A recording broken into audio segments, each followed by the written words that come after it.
শবে বরাত, ইন্না আনজালনাহু ফি লাইলাতুল মুবারাকা। সুবহানাল্লাহ। আল্লাহ তাবারক ওয়া তাআলা কোরআনে পাকে বলতেছেন এমন একটা রাত আছে শাবান মাসের, যেই রাতের মধ্যে আমি প্রথম আসমানে এসে জিজ্ঞেস করি, কেউ কে আছো আজকে আমার কাছে ক্ষমা চাইবা? সুবহানাল্লাহ বলুন না। কেউ কি আছো আমার কাছে ক্ষমা চাইবা? কেউ কি আছো রিজিক লাগবে? সুবহানাল্লাহ। কেউ কি আছো সন্তান চাও? কেউ কি আছো ভালো থাকতে চাও? কেউ কি আছো ইমানদার হতে চাও? কেউ কি আছো স্বপ্ন যোগে নবীকে দেখতে চাও? আরো জোরে। আমার নবী এই রাত সম্পর্কে, এই মাসটা সম্পর্কে, এই দিনটা সম্পর্কে নিসফু শাবান বলেছেন, শাবান আমার নবীর মাস। সুবহানাল্লাহ। নিসফু শাবান বলেছেন আমার মাস। ভাগ্য নির্ধারণের এই রাতকে বলা হয় আগামী 1 বছর পর্যন্ত আপনার লিস্টিভুক্ত হবে। ফেরেশতাদেরকে ডাক দিয়ে আল্লাহ বলবেন যে কে আছো? ফেরেশতারা আসো, অমুক বান্দার হিসাব করো, তার বিয়ে হবে, জন্ম হবে, মৃত্যু হবে, কি কি হবে, রিজিক বাড়বে না কমবে, তার ব্যবসার মধ্যে লোকসান হবে না লাভ হবে, তার চাকরি যাবে না উন্নতি হবে, সে বিদেশে যেতে পারবে কি পারবে না, সে ভালো থাকতে পারবে কি পারবে না, তার মা বাবা কি বাঁচবে না বাঁচবে না, তার স্ত্রীর সাথে তার সম্পর্ক থাকবে কি থাকবে না, সন্তান আসবে কি আসবে না, এই সমস্ত কিছু রিজিক থেকে জন্ম থেকে মৃত্যু পর্যন্ত ওই বান্দার 1 বছরের হিসাব নিকাশ ফেরেশতাদের মাধ্যমে এই 14ই শাবান শবে বারাতে নির্ধারণ করা হয়। সুবহানাল্লাহ। তাহলে রাতটা কি দামি না কম দামি? এটা নিয়ে কনফিউশন আছে আমাদের বাংলাদেশে, এটা নিয়ে বিভিন্ন মতানৈক্য আছে। দেখেন, মতানৈক্যের মধ্যে 3 কোয়ালিটির আছে।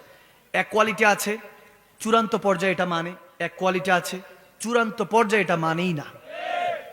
থার্ড কোয়ালিটি হলো মানে কিন্তু পালন করে না। যারা মানে তারা রোজা রাখে, নফল ইবাদত করে, নিজেরা হালুয়া রুটি রান্না করে প্রতিবেশীকে খাওয়ায়। আমার নবীরই তো সুন্নত, হালুয়া রুটি খাওয়ায়, সারা রাত ইবাদত করে, আল্লাহর কাছে মাপ চায়। এখন অনেকে আমার কাছে জিজ্ঞাসা করেছেন, হুজুর ইবাদতের সিস্টেমটা কি? আমি বলে দিচ্ছি, কি কষ্ট হচ্ছে বাবা? ইবাদতের সিস্টেম হলো প্রতি 2 রাকাত করে নামাজ নিয়ত করতে হবে, নফল নামাজের, শবে বরাতের 2 রাকাতের মধ্যে প্রথমেই সূরা ফাতিহা 3 বার ইখলাস শরীফ পড়বেন। সুবহানাল্লাহ। আবার দ্বিতীয় রাকাতে সূরা ফাতিহা 3 বার ইখলাস শরীফ পড়বেন। সুবহানাল্লাহ। এভাবে প্রতি রাকাত পড়তে হবে। পারবো তো ইনশাআল্লাহ? 2 রাকাত পর 4 রাকাত পড়বেন। 4 রাকাতের সময় তাসবিহ তাহলিল করবেন, বেশি বেশি করে তাসবিহ তাহলিল করবেন। যেমন এটা করতে পারেন, সুবহানাল্লাহি ওয়া বিহামদিহি সুবহানাল্লাহিল আযীম। এইটা বেশি বেশি করতে পারেন, এটা আমলনামা ভারী করে। সুবহানাল্লাহ। আমার নবীর বুখারী শরীফের শেষ হাদিস। তো বেশি বেশি করে দুরুদ ইস্তেগফার পড়বেন। এভাবে কেউ 10 রাকাতের নিয়ত, কেউ 8 রাকাতের নিয়ত, 4 রাকাত করেই পড়তে হয়, কেউ 8 রাকাত, কেউ 12 রাকাত, কেউ 16 রাকাত, কেউ 20 রাকাত, কেউ তো 100 রাকাতও পড়ে। সুবহানাল্লাহ। যার যতটুকু সমর্থ পড়বেন, তারপর রোজা রাখার নিয়ত করবেন। এখন সবই ঠিক আছে, নিসফু শাবান শবে বরাত সবাই পালন করব, কিন্তু প্রবলেমটা হয় এটাকে যারা বলে যে জায়েজই নাই। নাউজুবিল্লাহ। ভালো কাজ মসজিদ আটকে রাখেন, হাউ ইজ ইট পসিবল? আপনি কি বুঝাচ্ছেন? আপনি যদি শবে বরাতের দিন মসজিদ তালা দিয়ে রাখেন যে এই দিন বেদাতি দিন, নাউজুবিল্লাহ, কি করছে বান্দা? ইবাদত করছে, নফল নামাজ পড়ছে, রোজা রাখছে, বান্দা নিজে পাকিয়ে অন্যকে খাওয়াচ্ছে, যেটা উল্টাপাল্টা কাজ, সেটার আমরা সব সময় বিরোধিতা করি।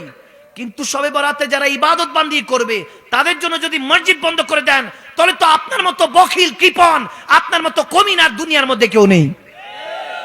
ভালো কাজের আপনি আদেশ করবেন, খারাপ কাজের নিষেধ।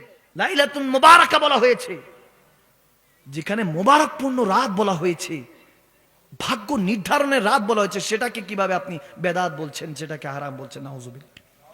আমার মাথায় বুঝে আসেন। এখন আকীদাগত পার্থক্য থাকতেই পারে, ঈমানগত বিষয়গুলি নিয়ে পার্থক্য থাকতে পারে। এখন যার ভালো লাগে বাবা করবেন, যার ভালো লাগে না তাদের করবেন না। আমি বলি, সবার কিসমতে ইবাদত থাকে না, সবার কিসমতে ঈমানও থাকে না। আরে 5 ওয়াক্ত নামাজ তো সবাই পড়ে, তাহাজ্জুদ পড়ার কিসমত কি সবার থাকে? এর বুঝার বিষয়। কষ্ট হয়েছে। আল্লাহ আমাদেরকে শবে বরাতটা সুন্দরভাবে পালন করে, ইবাদত বান্দিগির মাধ্যমে পালন করে, আল্লাহ আমাদেরকে শবে বরাতের মধ্যে এই ভাগ্য রজনীর নির্ধারণের দিনের মধ্যে বেশি বেশি করে ইবাদত করে আল্লাহ রাসূলের কুরবাত নৈকট্য হাসিল করার তৌফিক দান করুক। আরো উচ্চ আওয়াজ বলুন আল্লাহুম্মা আমিন।